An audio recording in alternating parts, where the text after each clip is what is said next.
Welcome to this episode of the Talent Forge, where we are shaping the future of talent development. I'm joined by special guest Nikky Billou. Welcome to the show, Nikky. Jay, an honor to be here. Thanks for having me on the show.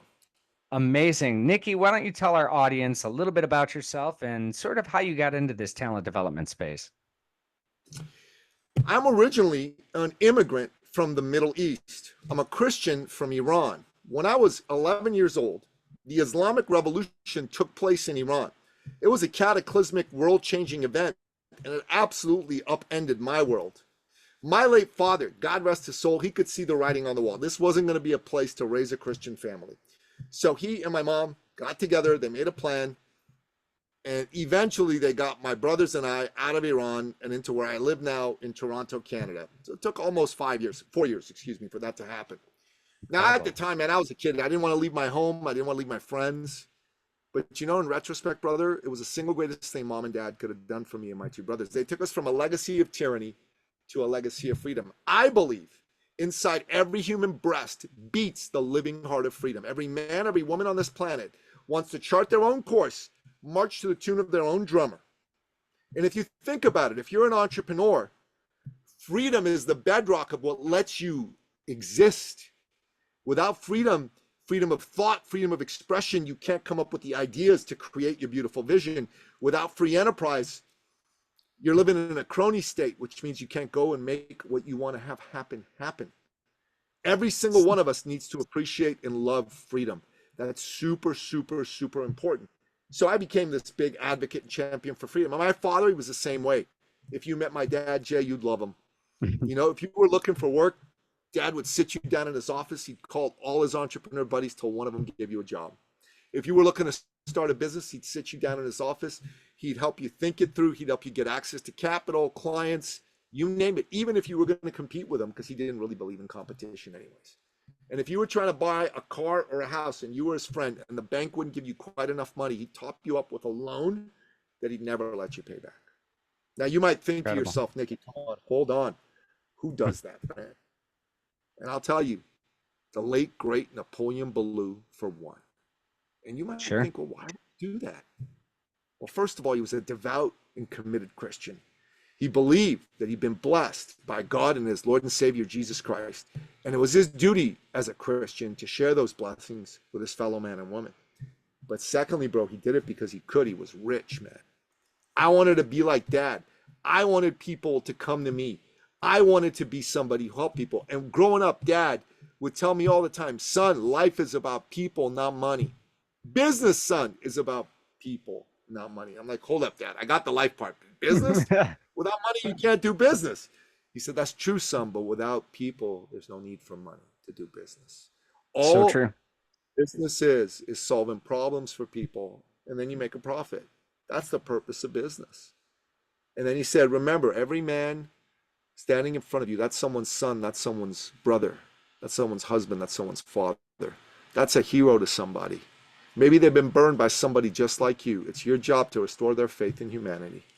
And you got to also remember that that individual in front of you, they have hopes, they have dreams. Maybe they've stopped believing in them, but they have them. And your job, your number one job with everybody that comes across your path, is to see their greatness and show it to them. Your job is to believe in people, because everybody needs someone to believe in them. You need that, I need that, everybody needs that. And you know what?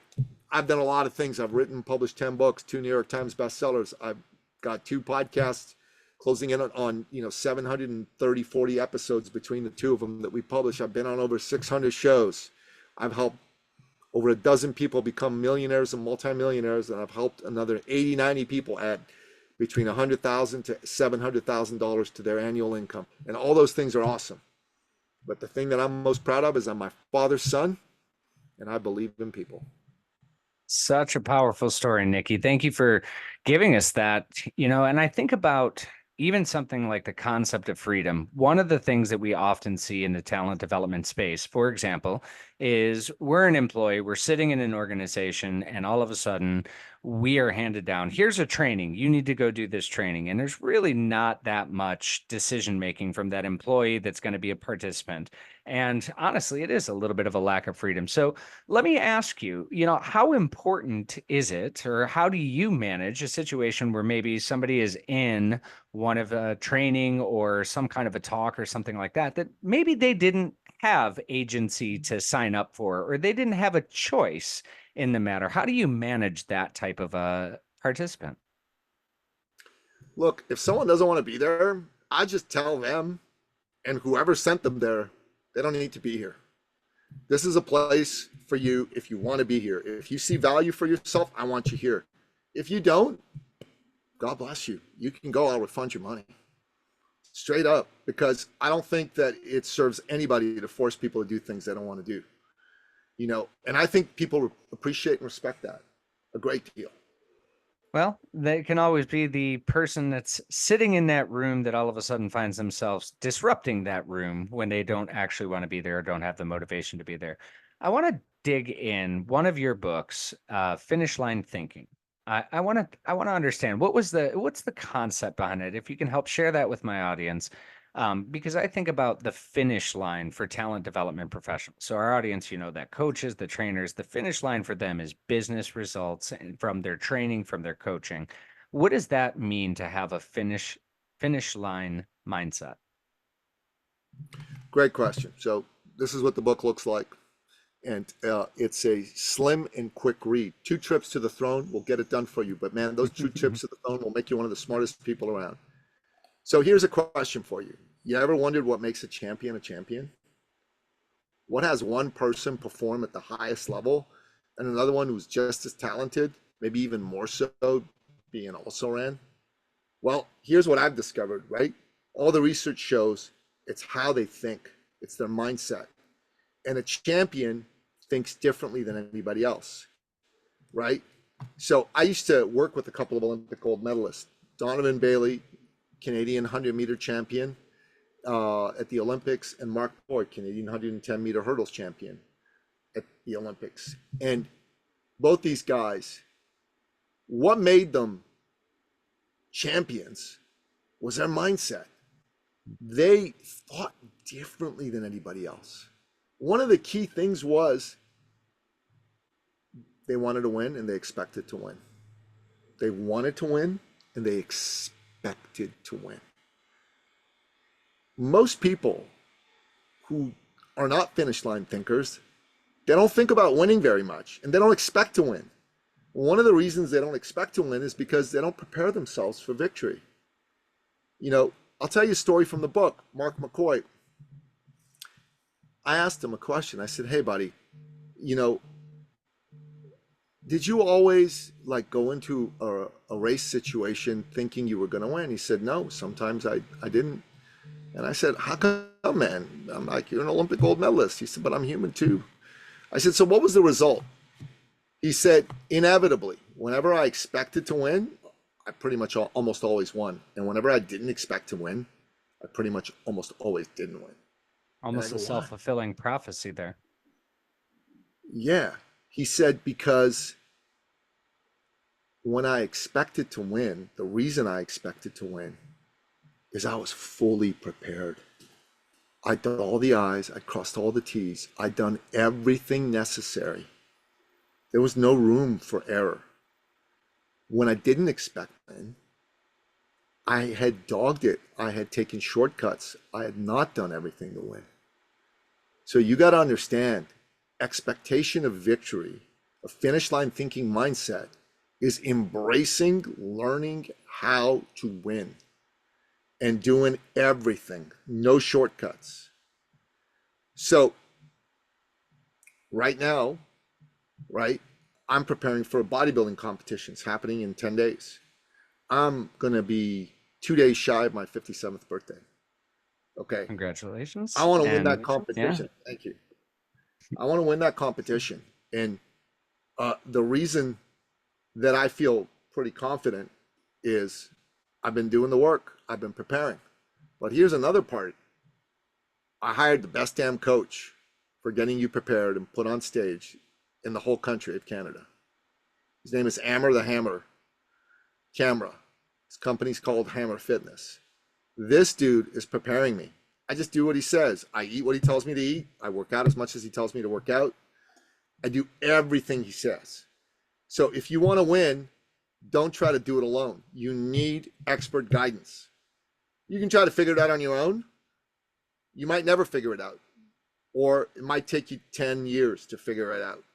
With an expert, you can short circuit that process and figure it out in record time.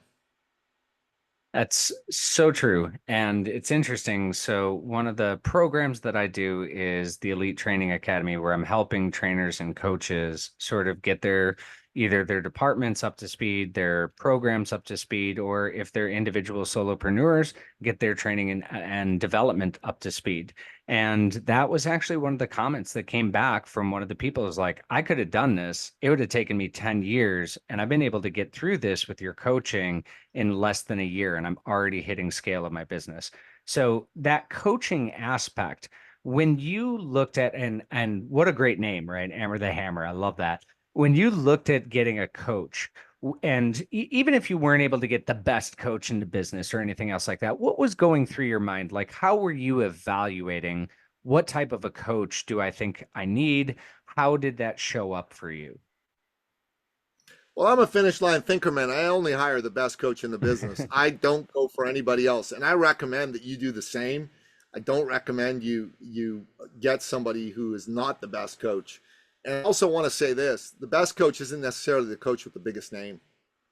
No Sure. offense, but the guys with the biggest names sometimes they suck as coaches. Let's just be honest. They suck as coaches. They're just really good at marketing. Okay. Yep. So there's other criteria I use than how big is this guy's name and how many people have signed up for his programs. That doesn't say jack to me. I'll tell you why I hired Amber. I was connected with Amber on Facebook. We never met, but Amber would post before and after shots of his clients. And many of his clients were people in my age range, over the age of 50, some even over the age of 60, who were in business and not professional athletes. And their before pictures, they look worse than I did in my before picture. And in their after picture, they look like they belonged on a bodybuilding stage holding a trophy for winning the competition. Nice.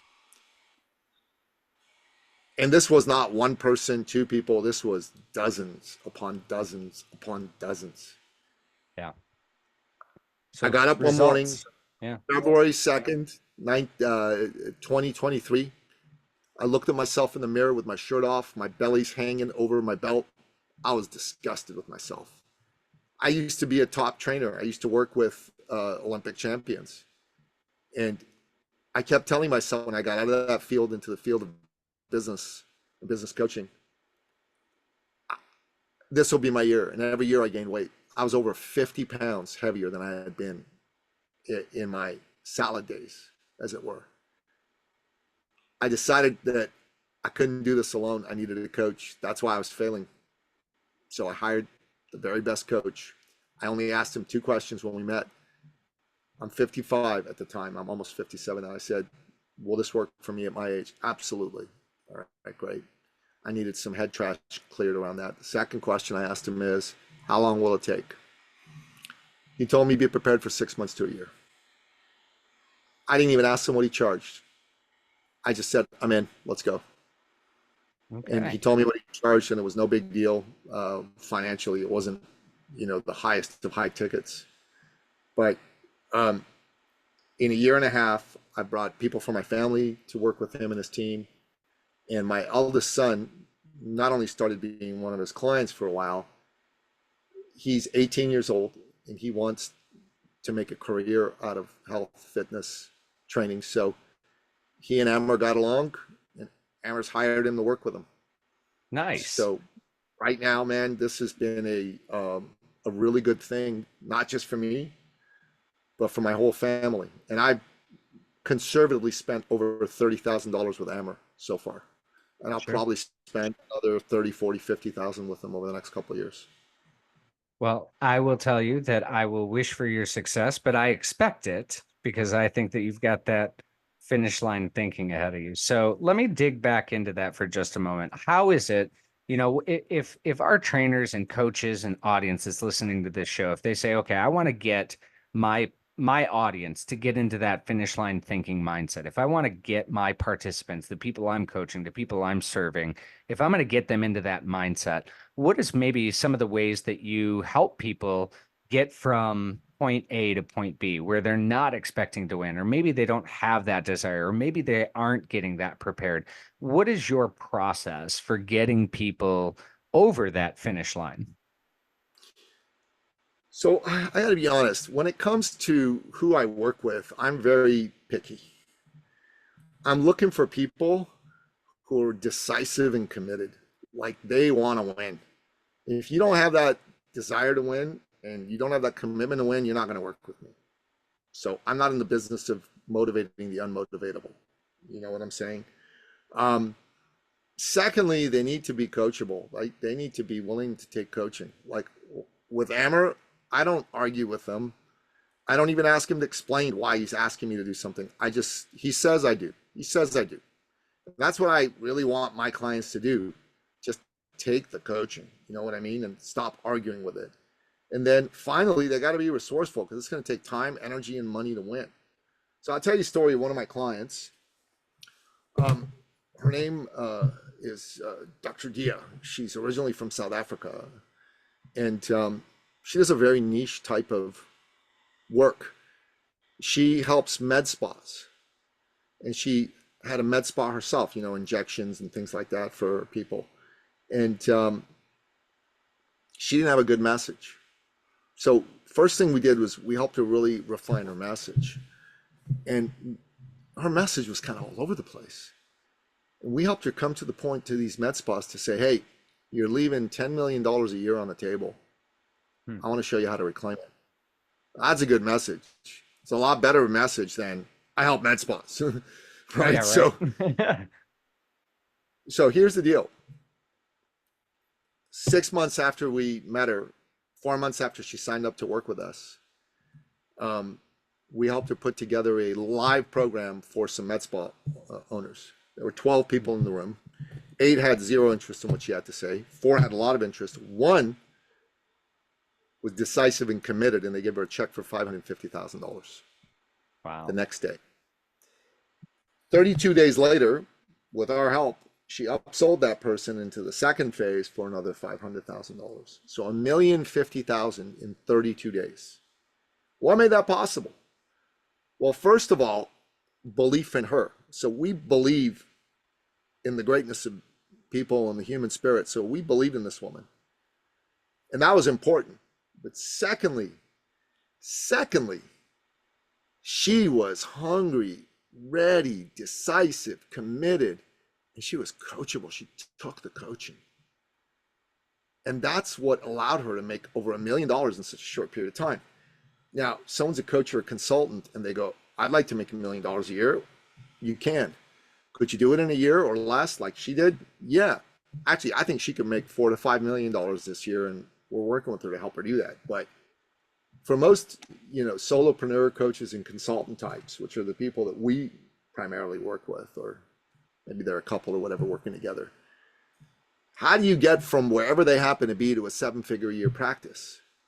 Number one is you need someone in your corner who can help you short circuit that process from a decade into much less time. Yeah. Secondly, you need someone to believe in you, in your greatness. And thirdly, you need to follow their coaching.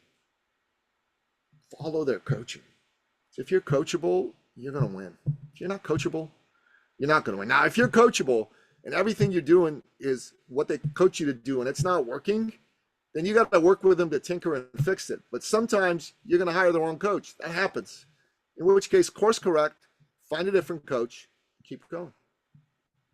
So as you're evaluating somebody's coachability, what are some of the things that you look for? Like, how is it, if you're interviewing Jay Johnson and I'm like, Nikki, I want coaching, what is it that you're specifically going to look for in that person sitting across from you that's going to tell you they're committed, they want to win, they're engaged, they're going to do what needs to be done?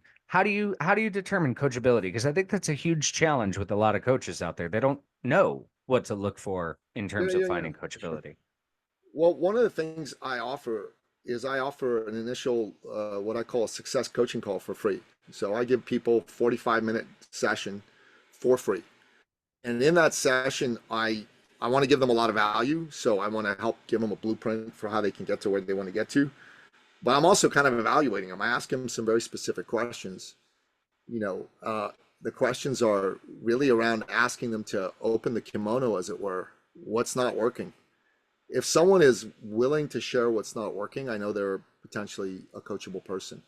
If they're willing to be honest about that, then they're going to be honest about other things in our relationship. If they're willing to, um, if they're willing to share their hopes and dreams and what's been getting in the way, then I know this is a person who sincerely wants to get those things out of the way. Love And that. it's powerful. If they're not, like I've gotten on calls with people and they go, well, this and that, they're non-committal.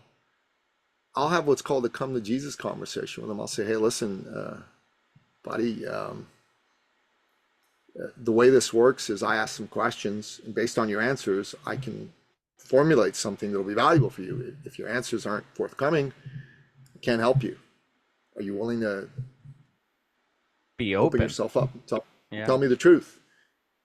And if they are not, I'll end the call. I'll be polite about it, but I'll end the call. Yeah. Well, I think it's great advice. And I think that a lot of coaches might be a little nervous to do that at first or scared to do that at first because it's like they don't want a reputation but in reality, it's kind of a kindness that you're doing. It's like, hey, this isn't going to work. We're not going to jive. You're not on the same wavelength that I am. I'm not seeing the things, the openness, the authenticity that I'm going to need to help you become successful. It's really a kindness, isn't it, Nikki? Honestly, I think it is. It's Yeah. a good way to put it. It's a kindness, and you're doing both yourself and them a favor. Move on to people. You're not for everybody, and not everybody's for you. Nothing wrong with that. Such great advice. If is there anything else to tell our trainers, our coaches, our HR people who are looking to get behavioral change? Any last words of encouragement, ideas, thoughts, tactics, strategies that you would offer, Nikki? Um, I'd say you got to have a goal. Get super clear on what your goal is. You need to say, I want to work with 10 more people. I want to make a couple $100,000 extra by the end of the year, whatever your goal is, right? I want to have a 7-figure year, whatever your goal is. And then you got to obsess on that goal. Obsess on the goal. And I mean, what is it going to take for you to actually make that goal come alive?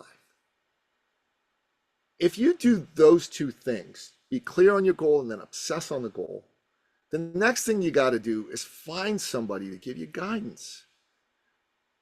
And once you do that, take their guidance, and success will be yours in the most uncommon of hours. I'll tell one last story before we leave. I had a client, and he's passed away now. God rest his soul. His name is Carl. He used to be executive vice president of a big manufacturing company, but he got burned out, so he quit. And he became an executive coach, and he loved it. He worked half the hours. He worked 25, 30 hours a week instead of 50, 60 hours a week.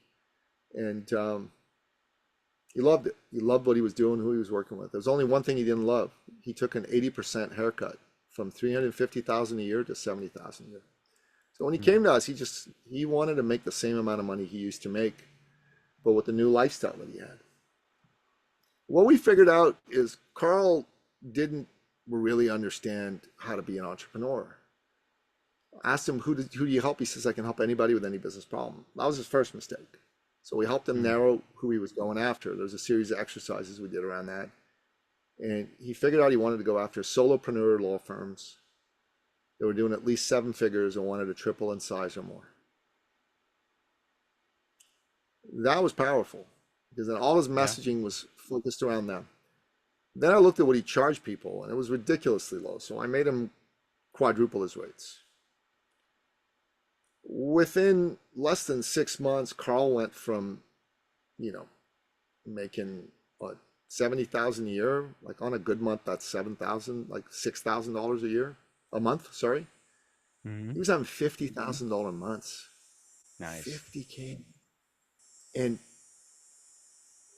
he said, "Can I do 100?" I said, "Sure you can." So we took him to 100, but he said after 2 months at 100, he said, "It's too much work. I want to go back down to 50." Went back down to 50, and for the next, 5, 6 years, Carl made 600,000 a year, $250,000 more than he made as an executive vice president, working 30 hours a week, loving what he was Incredible. doing, right? And to me, if that's you, if you have an inner Carl Kramer and you're stuck and you're not making the money you deserve to make, and you know you were meant for bigger things, and you really want to make a big difference for yourself and for your clients, then everything I've told you is what you need to do. Set a big goal, you know, obsess on the goal and get guidance. Great advice, Nikki. Thank you.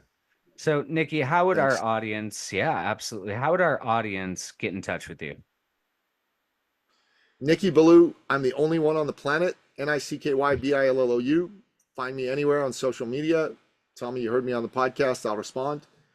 And if you are interested in having a look at why your business is stuck, I offer, the free coaching session I told you about, the success session. Go to ecircleacademy.com/appointment. Let me know you came from the show. I'll accept the request for the coaching session.